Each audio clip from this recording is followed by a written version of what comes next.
สบายดีเด้อพี่น้องจ้ายินดีต้อนรับเข้าสู่ซ่องสลอยเด้อพี่น้องบ่เลิศปั้นข่าวนี้ฝนพี่น้องบ่อ่อยออกมาซอยปั้นสิแล้วล่ะ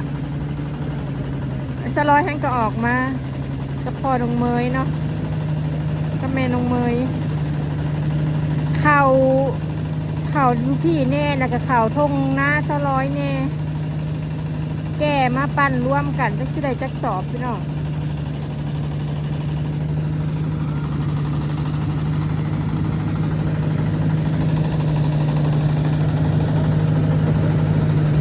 ข่าวก็บ่ได้แห้งที่จริงนะข่าวมันแห้งเนาะแต่ว่า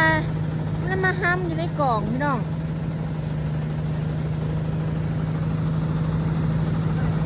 ได้จักสอบเลย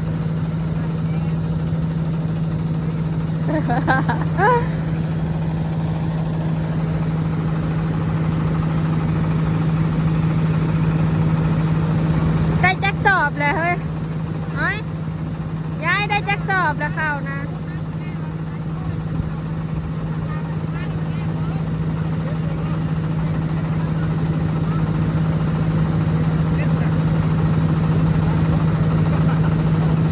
ที่จริงนะคนเฮาเนาะบ่ต้องซอยก็ได้พี่น้องเฮาถาแต่มันกระสอบเขาแต่ไปบนอื่นเขาจะบ่ได้ซอยดิมีแต่มาในนี่เขาซอยเขาเพราะว่าตอนเอาเขาก็ไม่ได้รู้ทางจากสอบนะ100ละ5สอบ100ละ6สอบบางเจ้าแล้วแต่อันนี้คืออยากแล้วไว้เนาะเลยซอยกัน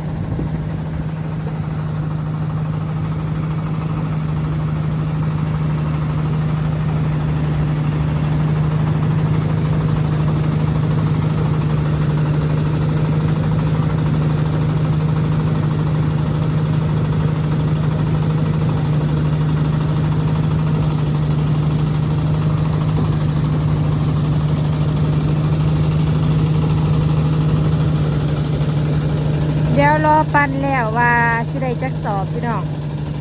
แต่ว่าหน้าสลอยก็ยังบ่ทันได้เบิดยังบ่ได้ตัดยังบ่ได้คนเบิด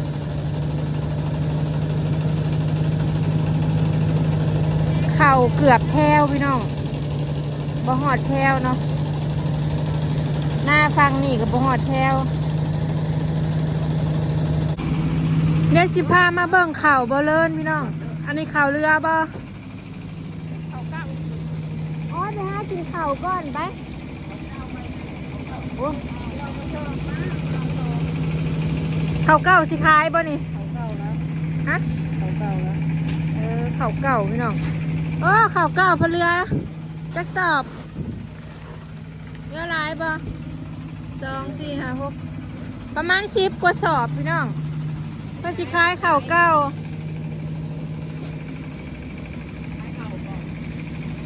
ข้าวเก่าโลเท่าใด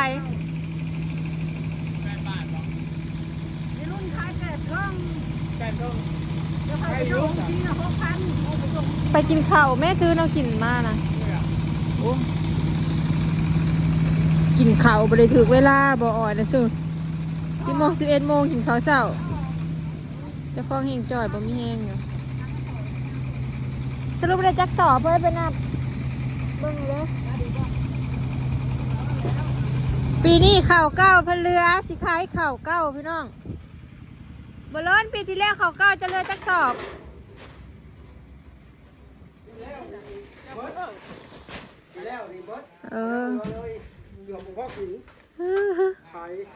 ปัดจงจำละการเดี๋ยวเพิ่นขายเอาเงินเบิดพี่น้องปีนี้ข่าวแล้วเหลือจ้าตัวนี้สิคนกินรถตัวนี้นะ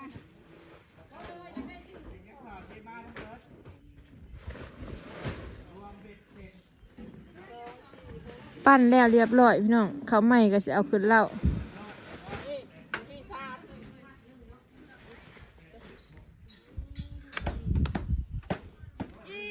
อันนี้เป็นสอบหัวอาหารพี่น้อง2 4 5 6 7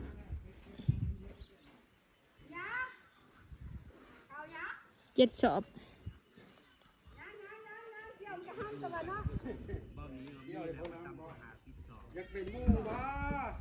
เฮ้ยได้จักสอบน้อยนับเบิ่งละ ย ปลาเลยนะคนเต็มอยู่ แล้วเรียบร้อยพี่น้องเมื่อวานผัดพลท ดูนี่โป๊กไว้จะเข้าเลย ย่างอยู่ สอบไม่น้อย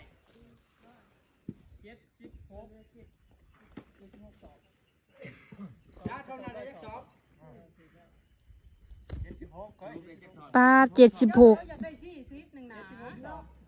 รวมกันกับนาสลอยเนาะ สรุปสีแล้วได้จะสอบยังมาสรุปแล้วได้จะสอบ หน้าทงนั่นได้จักสอบหน้าทงอะนะ สีสอบสีไปแล้วเกือบร้อยเท่าเลย หน้าทงนั้นได้จักสอบ รวมเม็ดเสร็จ ยังบ่ทันได้ปั้นแม่นเนาะ ปั้นแล้วเด้ใส่กัน เอามารวมกันเบิดแล้วเอามารวมกันเบิดแล้ว เขาแยกไปอยู่ อันนี้คือรวมนาทั้งตัวนี้แล้วก็หน้าบอลเอ็ดของอีเมลนะ อย่ามาขาย 76สอบ เจ้ามาทาเอานะครั ขายแบ่งข่อยค่าข่อยไปเกี่ยวน้ำนะ2 มื้อ มา นะ ล่าแบกมาขายเร็ว นั่นเด้เขา ๆเพิ่นสิขายเลยพี่น้องรถเขาเจ้ามาจอดรออยู่นี่นะ เอาตัวหน้า มันเห็นนะ8 บาทครึ่ง ตัวนั้นละ7 บาทครึ่งเขาเบา 7 บาทครึ่งมาเลยคันเจ้าอยากได้ราคาดีเจ้าจ้างถ้าไม่อยากจะไปส่งห้องซีให้ แล้วเขามาเอาเลยรอบหน้าก็แล้วมาล่ออะไรใช้ตัวเจ้าบ่เริ่มเฮากับจนคนขึ้นเลย ปั้นแล้วขายเลยพี่น้อง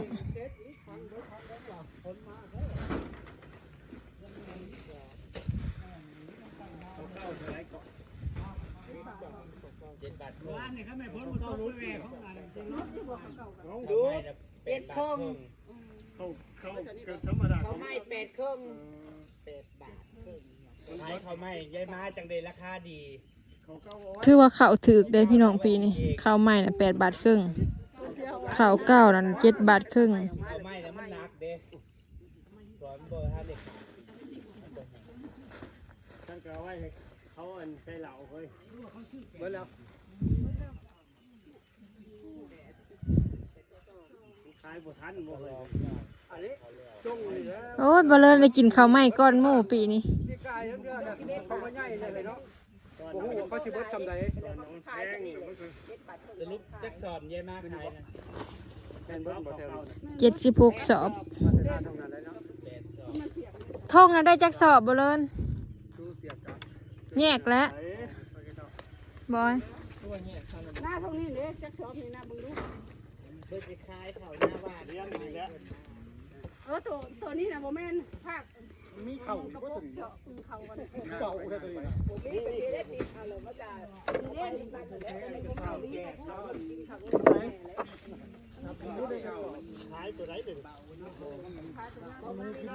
เลยนับเบิ่งหน้าบ้านน่ะมันเท่าไหร่ หน้าหวานเบิ่งได้จักสอบพี่น้อง นั่นนี่6ซอบนี่ นี่เฮ้ย แล้วบ่ทันได้เบิด บ่แม่นทุกนะ โอ้ยบ่นี่นี่เฮ้ยเอาอ่ะ 6ซอบ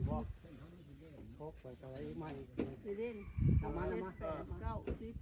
11 12 13 14 15 16 17 18 19 20 21 เท่าไหร่ก็ชอบเว้ย เท่าไรก็ขายแล้วนะ 21สอบบ่นะเฮานะ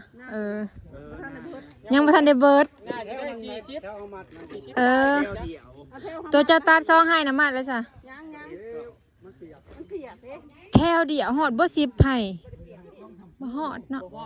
บ่แท้เท่านี้มันงามอยู่แล้วมันได้ งามเด้ แต่ฟังนั้นบ่งามเลย โอ้ก็ถือว่าได้ดีได้พี่น้อง21สอบเนาะ นี่ตัวพี่มัน ถ้าเบิ่งว่าเราขายสิได้เงินจักบาทพี่น้อง ไม่ ขายตัวหนึ่งบ่ บ่บ่ได้ ขาย10ชอบ ขายเบิดโลดบ่เลยหน้าหวานจ้ะนะ ขายบ่ชอบก็ขายขายบ่ชอบขาย เพราะว่ามันยังหนักดีกว่าจะปาไว้จนมันเข่ามันแห้งมันดนไปแล้วมันเป่า ที่ย่างมันสิเต็มก่อนหน้าทางโลดแล้วก็ ได้เอาบุรหาสอบหาสอบ พอแล้วอยู่ผมว่าเบิ่งนี่กับคนละช้อนเฮ้ย แล้วเนาะแล้วขาย มันเลยหลาย บอกแล้วเขาไม่จะชี้ข้อเขาไม่จากสอบเมื่อคิดพันกินก้อน พอจะขายแล้วมาไปชี้แล้วแหละ ร้อยว่าเขาสิเอาเขาเมาไม่ ชอบกันแล้ว เราหยอกสิ แถวหน้าตัวนี้ เดี๋ยวข้าวไหม้มันหอมเลยเนาะ เดี๋ยวเอาเครื่องสอบบ่เอาไปซิมเฮ้ยบ่ได้เอาไปกิน บอกมอนแล้วแค่คือกัน แม่นบ่ คือกันเพี้ยนแล้วกับ โอ้เสียใจเขารุ่นนี้นะบ่ บ บ่มี บ แข ริ ง อ้อนแล้วกับบริขาว ข้าวอีเตี้ยแดงเนี่ยเนาะนี่เนาะ เออ เตี้ยแดงมันแข็ง ตัวน้องข้าวปลาแหล่นี่นะแดงก็แดงอันข้าวมันนี่ คนละพัน คนละพัน เตี้ยแตก บ่แข็งดอก มันมากกว่า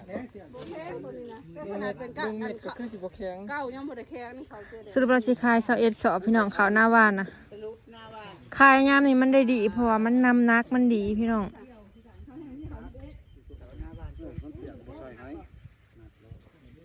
ผู้มันมี6สอบนะ บ่แข็งดอก มันซบนะ มัน ว่า อยู่พื้นนะมันกองไว้ให้นะก็จะเปียกบานแล้วหันกระแทวดีมันบ่หุ่มนี่พกไปทำนี่เวลาสี ขาสอบนะขาเขานี่ ว่าสิย่อยแล้วขายเบิร์ดอยู่นี่เอาไว้รอบหลังจะเอาไว้ยามารอบนี้ขาย ข้าวจ้อยยังบ่กินข้าว บ้า ยังอีกได้นะอีกได้อยู่ประมาณ40ปลายจะบ่รู้40ก็ ใช่ หน้าหวานตรงนั้น เองบอกมันนาน ตอนนี้มันได้เอ็ดเลย ปีที่แล้วได้35สอบมีแต่เรียนนั่นน่ะ บ่ได้ฮอด20 โล มันได้บ่รู้เก่า ปีแล้วแล้วดำเด้ปีนี้ว่าน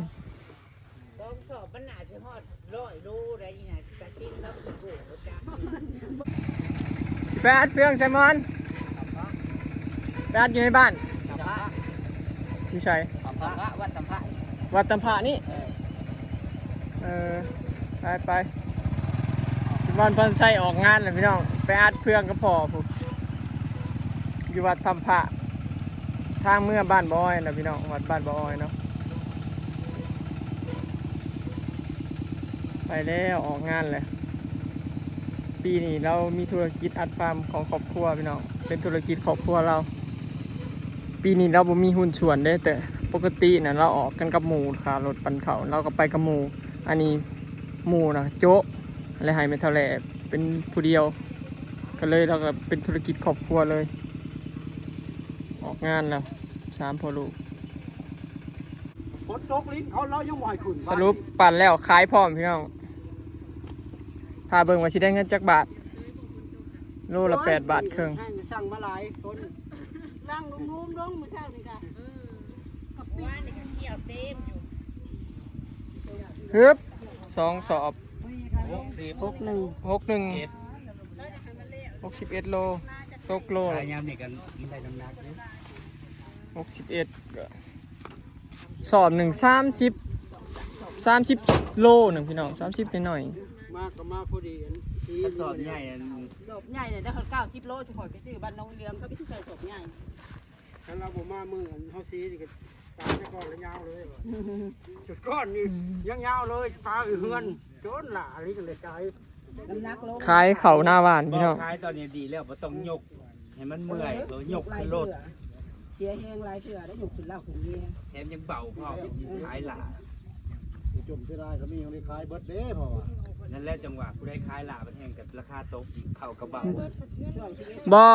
สาเหตุที่เฮาบ่ขายเบิดก็คือพี่น้องเผื่อมีเวียกใช้จำเป็นเวลาเฮาจำเป็นเฮาก็ได้ขายเข่าในเหล้าจังซี่นะถ้าเฮาขายเบิดผัดเวลามีเวียกจำเป็นผัดบ่ได้ขายเด้ ขายเบิดเฮาใส่เบิดได้ แม่นเฮาขายเบิดเฮาผัดใส่เบิด คนน่ะอาศัยกักราคาที่ว่ามันสิขึ้นแล้วจังขายนั่นเด้บ่แล้ว แล้ว มัน ไว้ ก็ล ไป ง ไก่ดีกว่าเอาไว้โซนนึงอยู่ในเฮือนนะ เอาไว้เป็นโตนบ่ ไปมาคือเก่าราคาบ่ไปจัดเก่าป้านี่มาเอา ช่วงท้ายแห้งกระลง ปีนี้แห่งถือกูปีแล้วบ่ถือกูปีแล้วเนาะปกติปีแล้วนี่มัน10 บาทบ่ 10 บาทโลดไปแล้วนะ ปีแล้วนี่10 บาท จะรุ่น66ข่อย67 ติดไทเมอร์หรือว่า โอ้เจมาใช้โชว์ดูขายเข่า21สอบบ่ เถียงหั่นน่ะ ได้ 7,000 ได้ 7,475 บาท เจ้าน่ะเอาป้ายมันค่าหน้าข่อยเด้หน้าที่เจ้าเฮ็ดหน้าข่อยเอา5,000บ่หลายดอก ว่าเราจะเอาเข้า ขายเข่า21สอบโลละ 8 บาทครึ่งบ่ 8 บาทครึ่งกับเข่าเก้าแน่ เขาเก้าน่ะก็7 บาทครึ่ง เข่าเก้า7 บาทครึ่ง ถือนี่เนาะ เข่าเปียกน่ะ8 บาท บาทครึ่ง เข่าแห้งน่ะ8 บาทครึ่งพี่น้อง บาท ว่าเขาชื่อว่าหันแห้งถึกแล้ว เ เริ่มต้นนั่นเด้ 6 บาท ผู้บาทบ่ แล้วจำนะเฮงๆมัน เดี๋ยวนี้มัน ๆรอบหน้าก็คือสิได้หลายกว่านี้ แล้วก็ได้หลายอยู่ปีนี้ หน้าหวาน11สอบเราขายเบิดเลยพี่น้อง ยังอีกแบบ ป่าเป็น40แล้วก็เติบขึ้นมาเป็นคนงาน ถ้ารุ่นว่ารวมเบิดสิได้จักสอบนาทงอ่ะเนาะ เอาว่ะ เฮ็ดหลายกว่าเก่าเนาะ